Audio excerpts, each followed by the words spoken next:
Welcome to RS Education Center Inter College.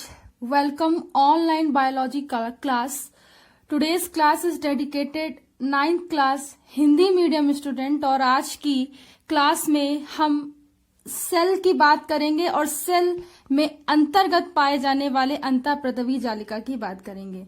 और question का form रहेगा बेटा, अंतःप्रदवी जालिका किसे कहते हैं, ये कितने प्रकार का होता है, सचित्र वर्णन कीजिए। तो आपको इसी फॉर्म में क्वेश्चन को लिखना है। चलिए समझते हैं बच्चों कि आखिर अंतःप्रदवी जालिका होती क्या है। देखिए अंतःप्रदवी जालिका, देखिए अंतःप्रदवी जालिका को मेरे प्यारे बच्चों एंडोप्लाज्मिक रेटिकुलम के नाम से भी जानते हैं।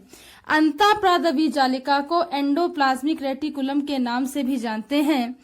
तो और इसे ER शॉर्ट फॉर्म में बोलते हैं। ठीक है, कहता है कि पोर्टर एवं उनके सहयोगियों ने 1945 में एंडोप्लाज्मिक रेटिकुलम की या अंतःप्रदवी जालिका की खोज की थी।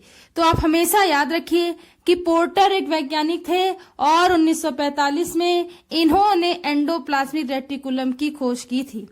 आगे देखिए, ये कोशिका द्रव्य में सूक्ष्म तथा चपटी, यह कोशिका द्रव्य में सूक्ष्म तथा चपटी नलिकाओं से मिलकर बना होता है। ये नलिकाएं यूनिट मेम्ब्रेन से घिरी होती हैं। ये नलिकाएं यूनिट मेम्ब्रेन से घिरी होती हैं। ये यूनिट मेम्ब्रेन क्या होती है? जब कोई मेम्ब्रेन किसी ऑर्गन के चारों ओर मिल करके एक सराउंडिंग या एक पेरीफेरी या एक आवरण बनाती है तो उसे यूनिट मेम्ब्रेन कहते हैं। आगे देखिए, ये प्लाज्मा झिल्ली केंद्रक कला अथवा दोनों नलिकाओं से जुड़ी हुई होती है।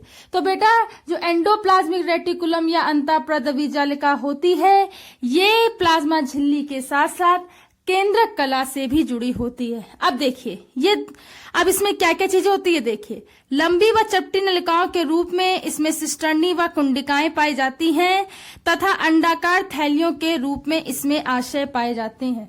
तो इसकी बेटा दो विशेषताएं होती हैं कि इसमें लंबी तथा चपटी नलिकाओं के रूप में सिस्टर्नी तथा कुंडलिकाएं पाई जाती हैं और अंडाकार थैलियों के रूप में आश्रय पाए जाते हैं। ठीक है, चलिए आगे देखते हैं और समझते हैं।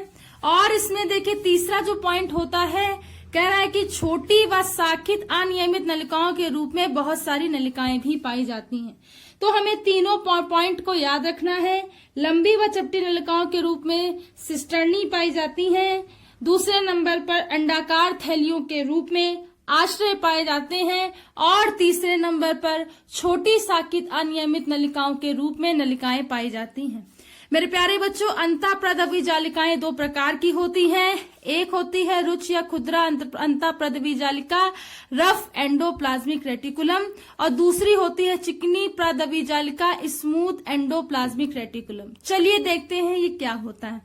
मेरे प्यारे बच्चों, खुदरा अंतःप्रदवी जालिका या रफ एंडोप्लाज्मिक रेटिकुलम इसकी झिल्लियों पर राइबोसोम से जुड़ी होती है। बेटा किससे जुड़ी होती है? इसकी झिल्लियों पर राइबोसोम पर जुड़ी हुई होती है। तो ये बात याद रखेंगे। आगे देखिए, चिकनी अंतःप्रदवी जालिका या स्मूथ एंडोप्लाज्मिक रेटिकुलम, इन पर राइबोसोम नहीं होते हैं। इन पर राइबोसोम नहीं होते।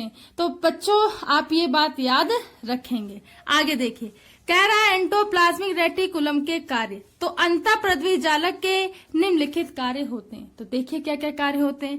कहता है इन नलिकाओं में से होकर कोशिका द्रव्य व केंद्रक के बीच में विभिन्न घुलित पदार्थों का स्थानांतरण होता है। बच्चों इस बात को ध्यान रखिए कि अंतःप्रदवी जालिका जो होती है वो नलिकाओं से होकर के कोशिका द्रव्य एवं केंद्रक के बीच में विभिन्न घुलित पदार्थों का स्थानांतरण करती है। अतः एंडोप्लाज्मिक रेटिकुलम कोशिका द्रव्य के विभिन्न क्षेत्रों के बीच में तथा कोशिका द्रव्य एवं केंद्रक के बीच में पदार्थों के परिवहन के लिए नलिकाएं बनाती हैं। तो एक अंतःप्रदवी जालिका का बेटा एक ये भी काम होता है कि ये कोशिका द्रव्य के विभिन्न क्षेत्रों के बीच में तथा कोशिका द्रव्य एवं केंद्रक के बीच में पदार्थों के परिवहन के लिए, चाहे वो एंजाइम हो या कोई भी पदार्थ हो, ठीक है, इनके परिवहन के लिए नलिकाएं बनाती हैं। तो आप ये बात याद रखेंगे। फिर आगे देखिए, कोशिका विभाजन के समय नई केंद्रक कला भी एंडोप्लाज्मिक रेटिकुलम या अंतःप्रदवी जालिका बनाती है। तो आप इसे भी याद रखेंगे। किसे याद रखेंगे कि कोशिका विभाजन के समय नई केंद्रक कला भी इसी के द्वारा बनती है। उसके आगे देखिए, रुच्छ अंतःप्रदवी जालिका या रफ एंडोप्लाज्मिक रेटिकुलम पर लगे राइबोसोम प्रोटीन का संश्लेषण करते हैं। तो आपको यह भी याद रखना है कि रुच्छ अंतःप्रदवी जालक जो हैं, जो रफ एंडोप्लाज्मिक रेटिकुलम पर लगे राइबोसोम प्रोटीन का संश्लेषण करते हैं। उसके बाद याद रखिए, स्मूथ एंडोप्लाज्मिक रेटिकुलम या चिकना अंतःप्रदवी जालिका वसा तथा ग्लाइकोजन का संचय करता है। तो बेटा ये भी आप याद रखोगे कि स्मूथ एंडोप्लाज्मिक रेटिकुलम या हम ये कहें कि चिकनी अंतःप्रदवी जालिका क्या करती है, वसा तथा ग्लाइकोजन का संश्लेषण करती है। ये देखिए बेटा चित्र है, ये एक चित्र है, ये अंतःप्रदवी जालिका का चित्र है। ये इसके अंदर ये जो आप देख रहे हैं, ये एंडोप्लाज्मिक रेटिकुलम की बेटा गुहा होती है। तो आप इसे याद रखेंगे और इसे ऐसे ही लिख लेंगे। ये एंडोप्लाज्मिक रेटिकुलम की कलाएं होती हैं। आप इसे ऐसे बॉक्स में बंद कर देंगे। तो ये आप देख रहे हैं, ये कलाएं हैं। यहाँ पे आपको देखिए राइबोसोम दिखाई दे रहे हैं, तो इसे हम लोग बेटा राइबोसोम कहते हैं। यहाँ पर एक तरल पदार्थ भरा होता है, इसी को हम लोग मैट्रिक्स कहते हैं। क्या कहते हैं? मैट्रिक्स कहते हैं। तो ये बात याद रखेंगे। और इसमें देखिए ये गुहाओं को दिखाया गया है, ठीक है। ये अलग अलग प्रकार की, ठीक है। जैसे कि अगर मैं ये कह दूं ये एक सिस्टर्नी है, ठीक है, फिर ये सिस्टर्नी हो गई, ठीक है। लिख दें, क्या लिखा हुआ है वैसे? सिस्टर्नी, ठीक है। उसके बाद बेटा ये वेसिकल्स होती हैं, ये सब सामान भरने के लिए। सामान मतलब कहने का मतलब मैं ये कहूं एंजाइम को फिल करने के लिए ये नलिकाएं बनाती हैं, ठीक है। ये नलिकाएं होती हैं, ठीक है। तो आप ये याद रखेंगे। और इस तरीके से अंतःप्रदवी जालिका का चित्र होता है। इस तरीके से अंतःप्रदवी जालिका का चित्र होता है। तो आई होप मेरे प्यारे बच्चों आपको आज की क्लास समझ में आई होगी, ठीक है। इसे अच्छे से नोट कर लीजिएगा।